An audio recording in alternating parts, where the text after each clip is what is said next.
Pelosi. Thank you very much, Mr. Chairman. I was settling in, getting ready for your distinguished Vice Chairman's 20 minutes of questioning, but pleased to be recognized. We thank Senator Shelby. I'll yield my time to Congressman. Well, I'll just take... Only this morning, though. You know. Thank you, Mr. Chairman. Thank you, Mr. Chairman. Welcome, Mr. Secretary. Mr. Secretary, thank you for your presentations this morning. My questions spring largely from some of your comments here today. Some of them I don't need answers to. I just want to make some observations, and then I do have a couple of questions. First of all, I was interested in your drain the swamp comment, that in order to fight terrorism, we had to drain the swamp. And it was interesting to me because as was said earlier, the Hamas and the Hezbollah are an important part of terrorism in the world. And as we know, there's significant support from Iran for terrorism. And I wondered if that was the next swamp that we were planning to drain, if there were any other swamps that you might like to mention as well. Wasn't talking about anything specific. I'm trying to make the point that we're not going to be able to have intelligence that is so perfect that we can find every snake in the place. I understand, but and you related it. to the and Iraq I think situation. The point, and maybe you weren't here when I said it, and I think it bears repeating. For roughly the last 20 years, or maybe even longer, we viewed terrorism as an evil, but... Mr. Secretary, I understand I only have 5 minutes, and I was here. I just missed the first couple of minutes of Mr. Boswell's. But my point is you were mentioning that in the context of Iraq. We have a responsibility to the American people to protect them. We all want to work together to do that. We all stand with the President in the war on terrorism. That is the war that we are in. And I would not like to see us undertake any initiatives that would jeopardize the cooperation we have with the countries in the world in the war on terrorism, that put our forces, which force protection is one of our primary responsibilities in intelligence.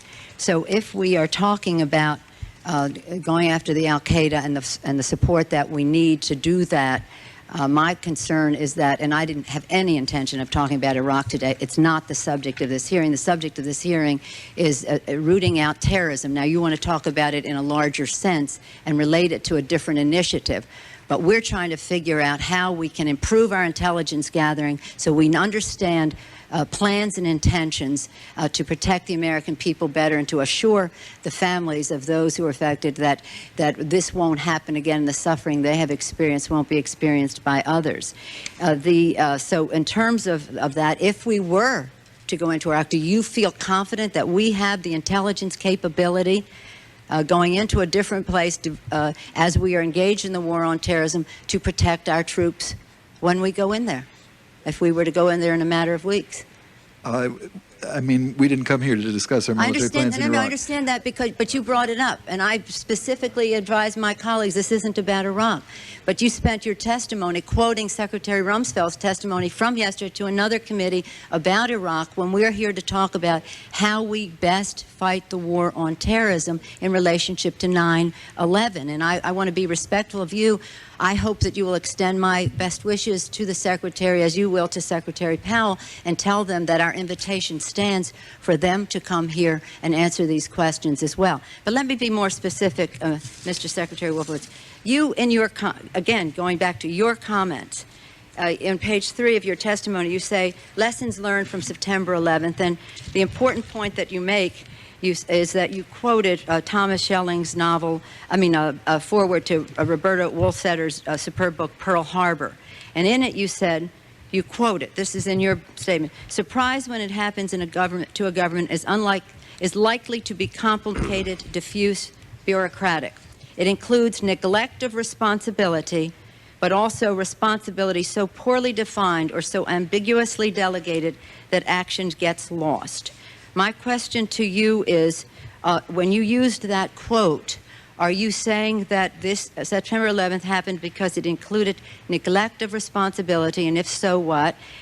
Responsibility so poorly defined, if so, what? And so ambiguously delegated that action gets lost. Could you address your own statement relating to this inquiry. I'm not trying to say everything in that quote pertains to September 11th. I think everything in that quote pertains to the problem of the future and No, how I'm just one talking about avoids, what you quoted. I didn't say everything in the how one book. avoids surprise. And one of the points that he makes there, and I think it's crucial, and I think it's actually by now widely accepted, that in addition to failures that may have existed to get information, for example, out of the Phoenix FBI, there is a problem which I think we're trying to address now with the new Department of Homeland Security of assigning responsibility so that not only that we get beyond this issue of simply who neglected responsibilities, but make sure that the responsibility is pinned somewhere so that it gets done. Because unless you identify people as responsible, there's a tendency to say, oh, well, that's not my job, someone else is taking care of it. That's a very good point, and I wondered if you would like to be specific in that regard,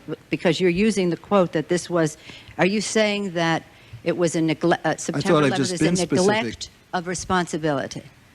I didn't say that. I said, but I mean, you used that quote, though. You said it includes neglect of responsibility. The import of that quote is to say that problems often arise even though people are taking their responsibilities perfectly seriously because the responsibilities aren't clearly assigned.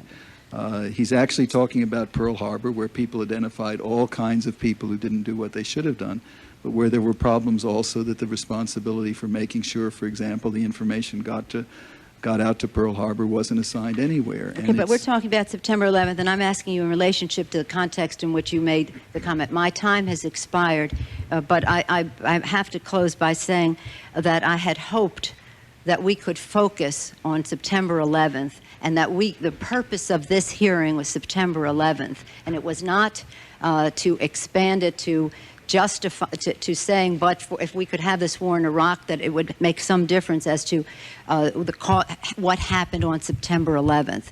Certainly, we have to be proactive and go out there and co-opt any attempt to attack our country.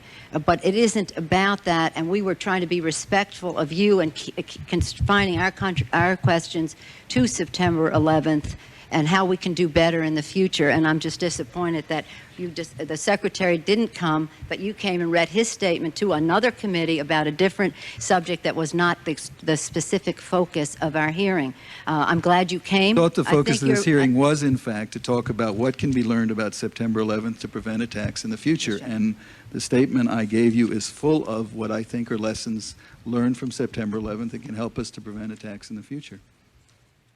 Thank you, Mr. Secretary. Thank you, Mr. Secretary.